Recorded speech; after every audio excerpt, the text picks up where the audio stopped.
Hello students, let us do some problems on superposition theorem so that we can understand it clearly. Okay, so let us revise the concept once. Superposition theorem involves in three steps. First one is we need to choose one source and we need to replace the other sources with their internal resistances. Okay, so we need to choose one source and we need to keep the other sources with their internal resistances. Okay, so this step should be repeated for all sources and we are going to add the solutions at the end. Okay, so these three are the steps involved in superposition theorem. Okay, so now let us take one problem here. So the problem is determine the current I in the circuit using principle of superposition. Okay, so we need to find the current I here. This is current I here. Okay, current through 4 ohms resistor. So we have two types of sources here. Okay, so number of sources are 2 here. So we are going to get two types of currents, I1 comma I2. Okay, we need to find I1 comma I2 due to respective sources and we need to add the response at the end. Okay, so we need to find I which is equal to sum of I1 plus I2. I1 is response due to one source, okay, and I2 is response due to another source, while the other source is being replaced with their internal resistance. Okay, so now let us take current source to 0. Okay, so I am going to replace the current source with its internal resistance, which is open circuit. Okay, so here the current source is replaced with its open circuit.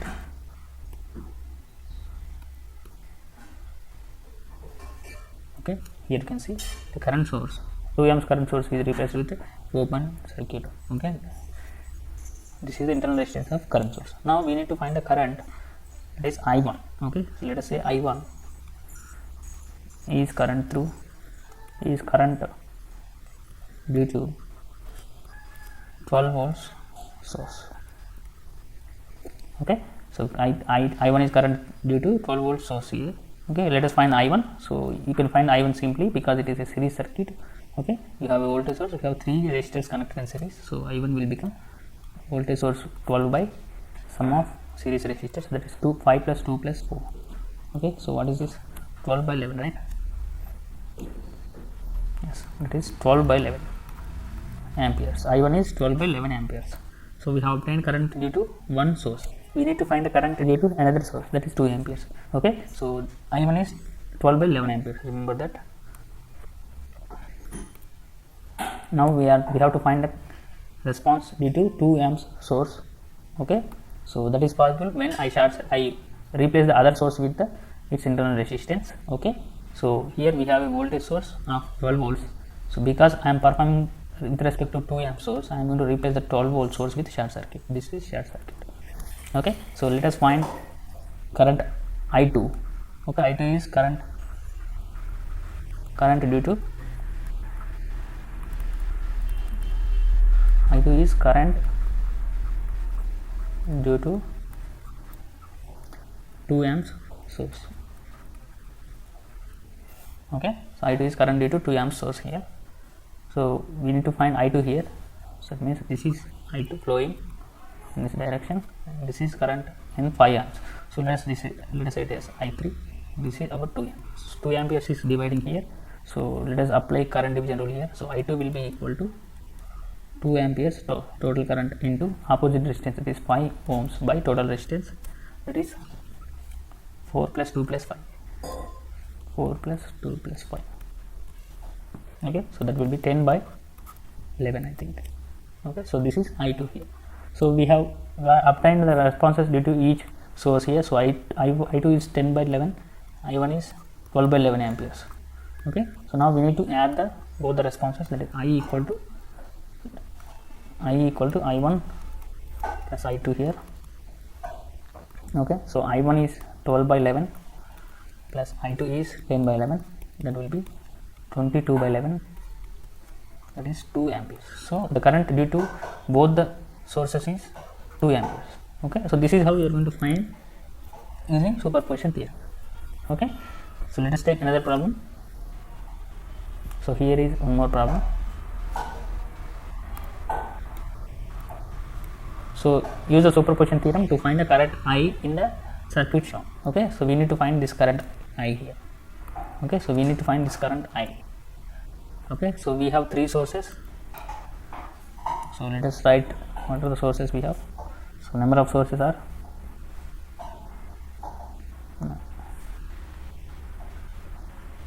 number of sources equal to 3. So we are going to get 3 currents here. Okay, I1 plus I2 plus I3. Okay, current due to each and every source. So let us perform. First step we are going to perform. Consider 120 amp source. So we need to consider 120 amp source. That means replace other sources with their internal resistance.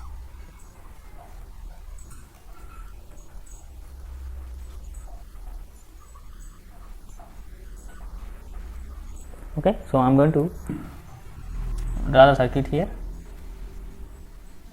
So I am going to replace other sources here. 10 volt source, which is a voltage source, will be short circuited, and 40 amp source, which is a current source, will be open circuited. Okay, so let us redraw the circuit here. So this is having 120 amps current in the downward direction. Okay, so this is short circuited. 10 volt source is short circuited, and we have a 50 ohms resistor here, and we have a 150 ohms resistor here, and 40 amps source is open circuited. Okay, so this is open circuited, this is short circuited. Voltage source is short circuited, current source is open circuited. So let us take this circuit.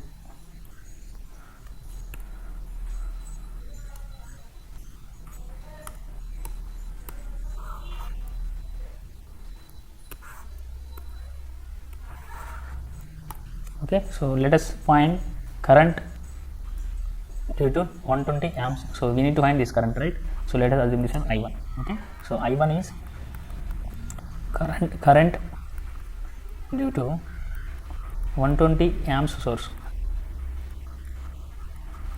Okay, I1 is current due to 120 amps source. So here we need to find current in a parallel branch, right? So this circuit can be rearranged like this. Okay, so that will be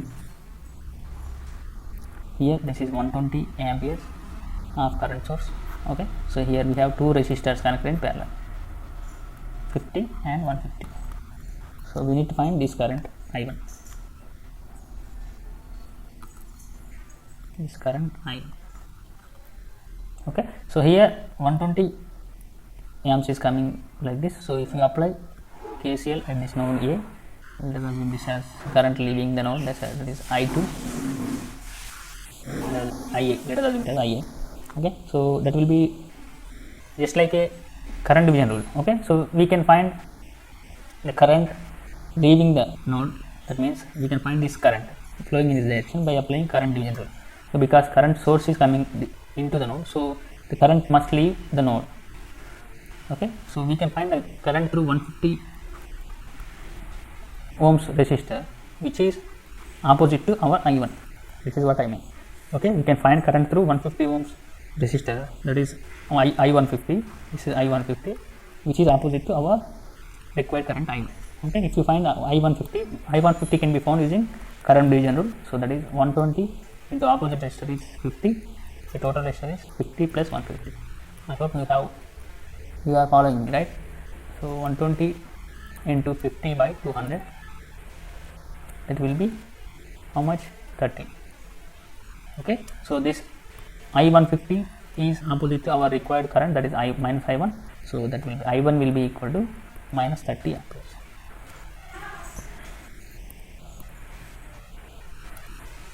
I1 will be equal to minus 30 amperes. Okay, so this is current due to 120 amp source. Now let us take another source. So here we have the circuit. Let me copy it.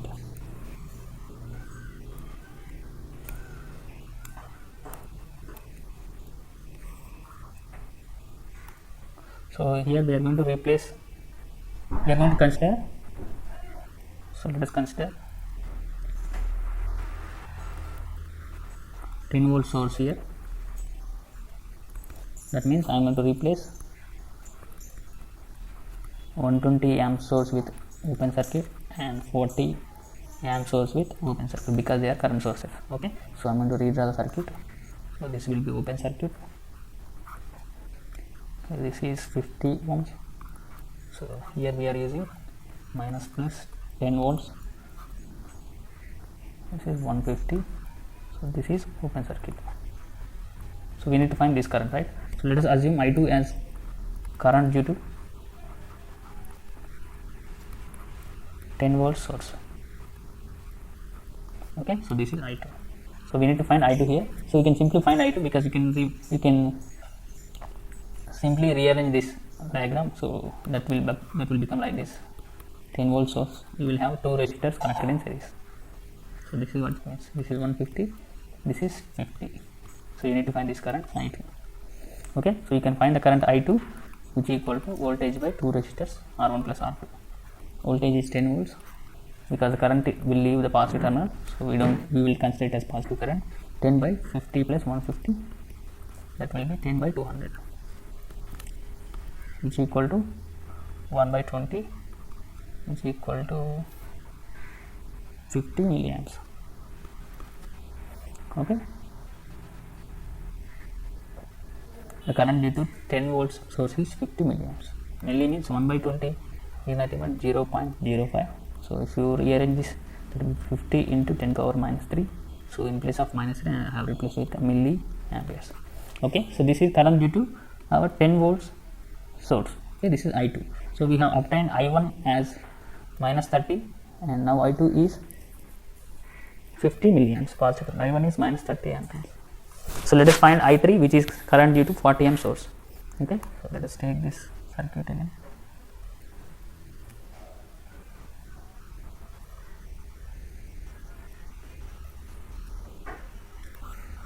So now I am going to consider our third source. Consider 40 ampere source. For that I am going to replace 10 volt source with short circuit, 120 amp source with open circuit. Okay, so current sources will be open circuited, voltage sources will be short circuited. So let us draw the circuit diagram for 40 amp source acting alone. Okay, so 120 amp source will be open circuited, 50 ohms, and 10 volts will be short circuited, and here we will have 150 ohms, and we have a source of 40 amperes. We need to find this current I3. Okay, so let us assume I3 as current due to 40 amps source. Okay, so let us find the current I3. Here there will be no flow of current because it is open circuited.